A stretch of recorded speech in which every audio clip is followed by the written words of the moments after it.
महाशिवरात्रि व्रत में शिव जी की इस कथा का पाठ करना बहुत ही शुभ फलदायी बताया गया है। शिव पुराण में भी इस व्रत की महिमा बताई गई है।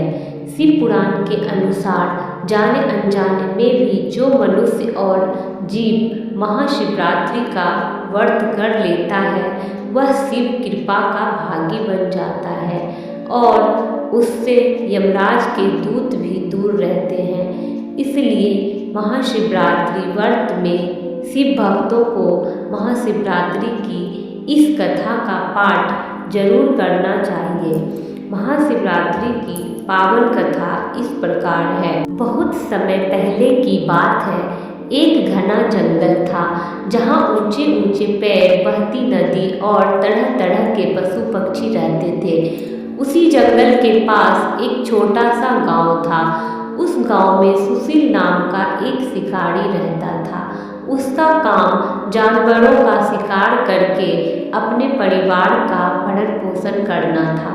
सुशील बुरा इंसान नहीं था, लेकिन मजबूरी ने उसे शिकारी बना दिया था।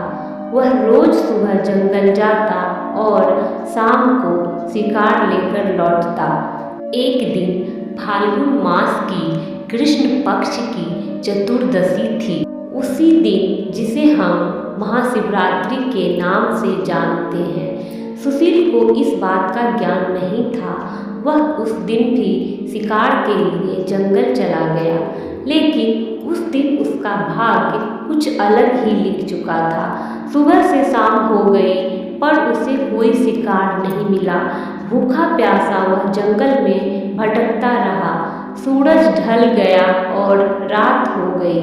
डर के कारण वह एक बेल के पेड़ पर चढ़कर बैठ गया ताकि जंगली जानवरों से बच सके। उसे पता नहीं था कि उसी बेल के पेड़ के नीचे भगवान शिव का एक शिवलिंग स्थापित था, जो पत्तों और मिट्टी से ढका हुआ था। रात बहुत ठंडी थी। जागे रहने के लिए सुशील बार बार पेड़ की टहनियाँ हिलाता और बेल के पत्ते नीचे गिरते रहे। वो पत्ते सीधे शिवलिंग पर गिर रहे थे। उसे यह भी पता नहीं था कि बेलपत्र भगवान शिव को अत्यंत प्रिय होते हैं। भूख और प्यास के कारण वह पूरी रात जागता रहा। इसी तरह उसने अनजाने में उपवास भी रखा और रात्रि जागरण भी किया। रात के पहले पहर में एक हिरनी पानी पीने आई। सुशील ने धनुष उठाया, लेकिन हिरनी बोली, मुझे जाने दो, मैं अपने बच्चों को अंतिम बार देख आऊं, फिर वापस आ जाऊंगी। सुशील को उस पर दया आ गई। उसने उसे जाने दिया।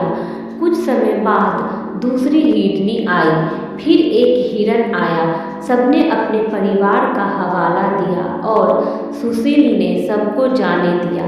धीरे धीरे उसके मन में करुणा और दया जागने लगी। पूरी रात यूं ही बीत गई। सुबह होते ही आकाश से एक दिव्य प्रकाश उतरा। भगवान शिव प्रकट हुए और बोले, हे मनुष्य, तुमने अनजाने में ही मेरी पूजा की है।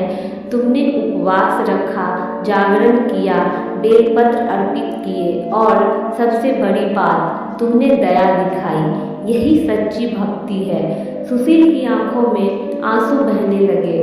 उसने क्षमा मांगी और वचन दिया कि अब वह किसी जीव को कष्ट नहीं देगा।